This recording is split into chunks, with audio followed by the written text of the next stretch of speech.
Hi, welcome to the peripheral nervous system, I suppose. Last video we looked at the central nervous system, and this time around we're going to look at the peripheral nervous system.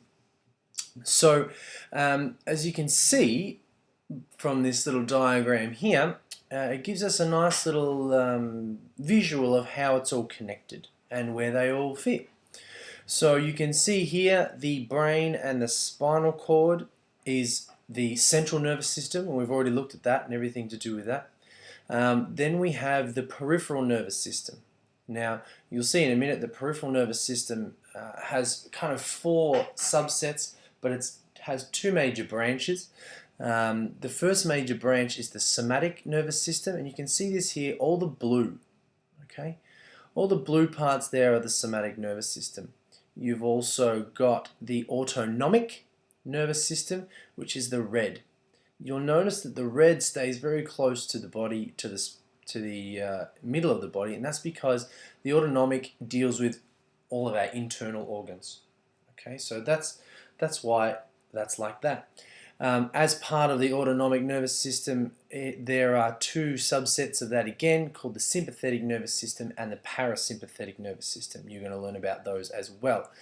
But just it's important that you know the peripheral nervous system overall deals with all of the functions outside of or delivers all of the messages outside of the central nervous system. So if you have to wiggle your fingers, then information comes from your motor cortex in your brain, down your spinal cord, through the arms, and into your fingers, so you can give them a little wiggle.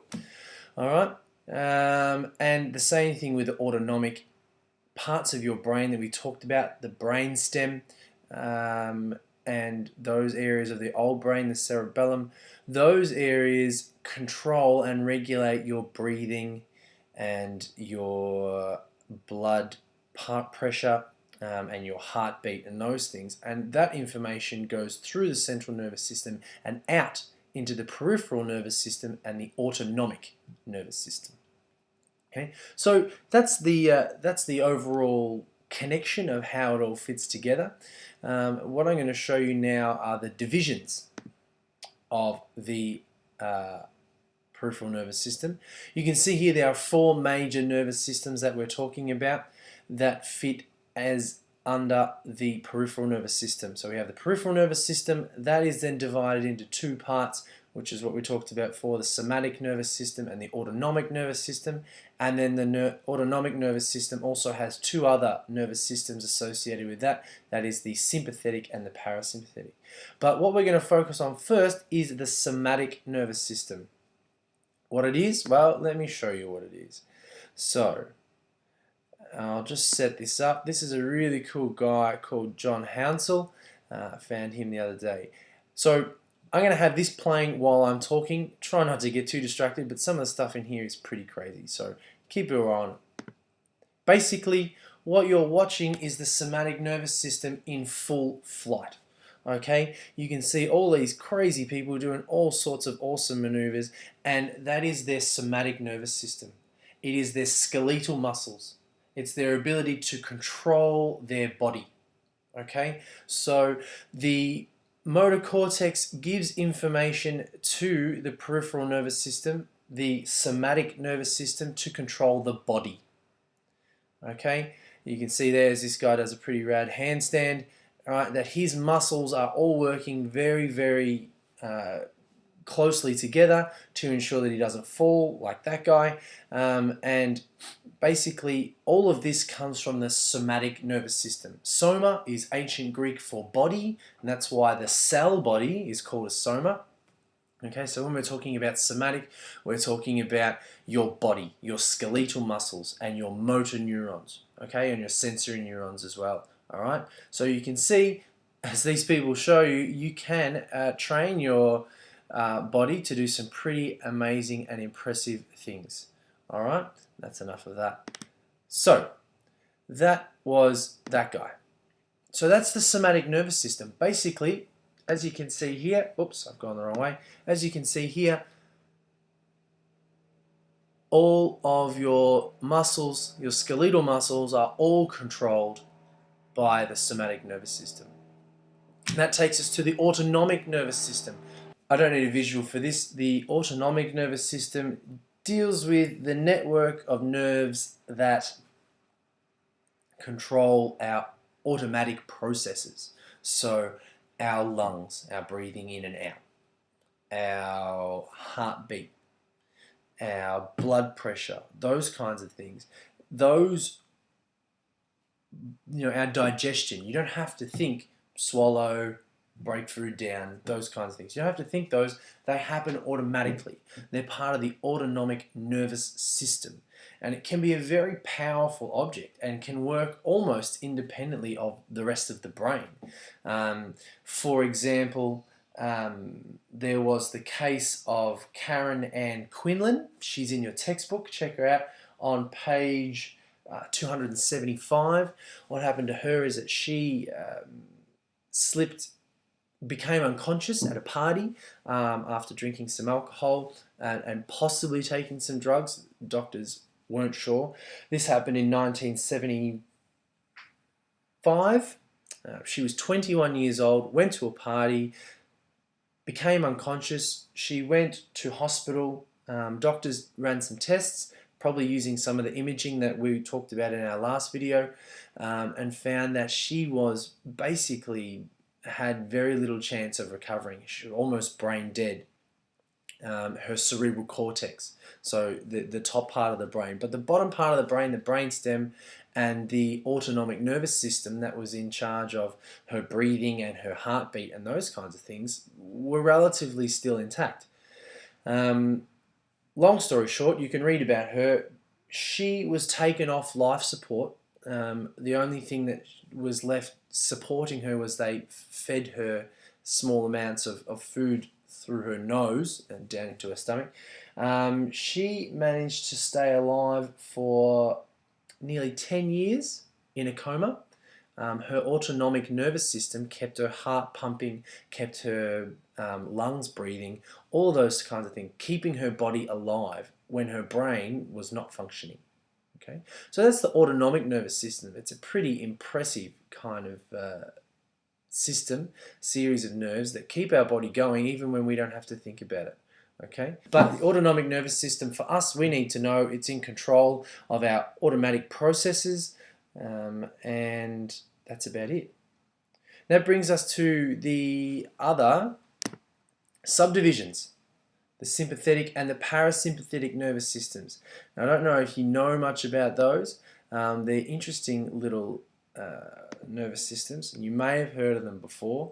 So I just want to, it's an interesting little example. I just want you to be able to look at, if you just look back over there, ignore the seagull, there's a cup up the back. I want to see if you can read what's on the cup up the back. So you might need to get pretty close to the screen here. Just have a quick look at that. And sorry about that, but I want you to think about what you're feeling right now. Your heart is pumping, you probably got a fright, probably had a bit of a yell.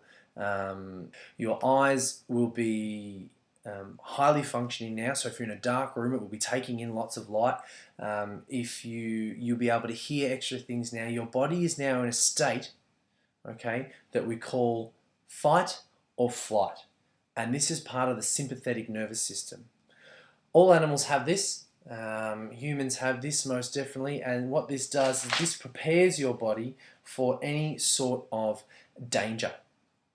Automatically happens. So you got that really big scare with that ugly face coming at you, you got a fright, and then from that your body is ready to either run or to stay and fight. We see this a lot in nature, and you might remember this if sometimes if you've just watched a scary movie and you have to turn off all the lights and walk back to your bedroom, your body starts to do specific things to get you ready. So the parasympathetic nervous system returns the body back to homeostasis. Remember that word from the last video? So it returns it back to normal. Now, evolutionarily, for safety reasons, the sympathetic nervous system can kick into gear a lot quicker, so it can get you fired up a lot quicker than what the parasympathetic nervous system can to calm you down.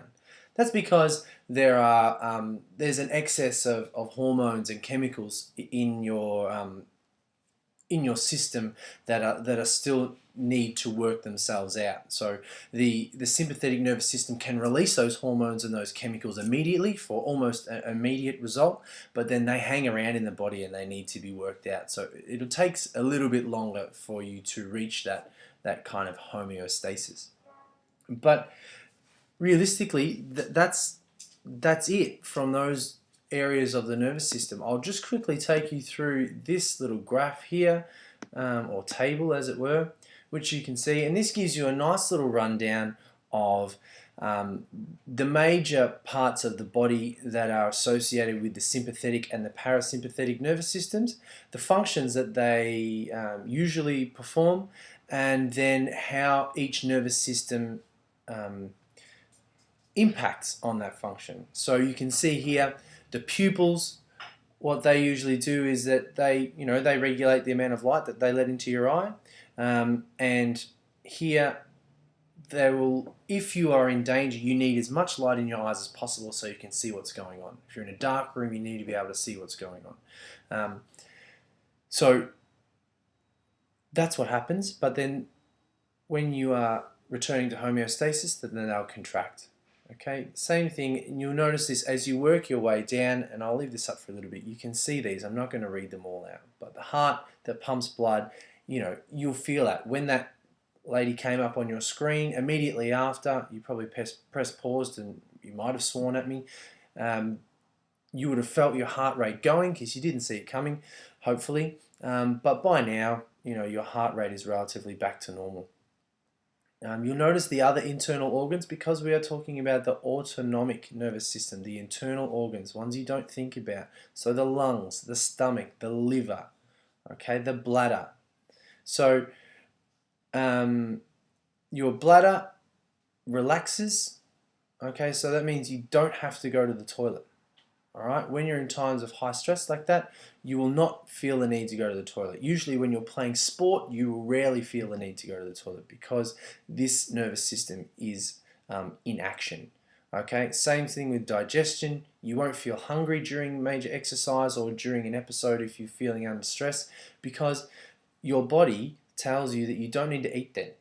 There's a number of things you need to do. Eating is not one of them. If you've got a giant tiger in front of you, you don't need to eat, you need to run, or you need to find something to hit it over the head with, I don't know.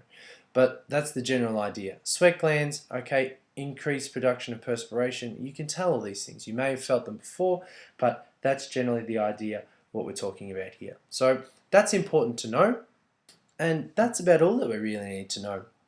I'll just get that up one more time just so you can see it. Just as a bit of revision for this, we have the peripheral nervous system. As we said before, it connects and communicates with the central nervous system. There are two branches of that. The somatic nervous system, that's your body movement, all those kinds of things. We saw the video. And the autonomic nervous system, which deals with the automatic processes, your lungs, internal organs, things like that.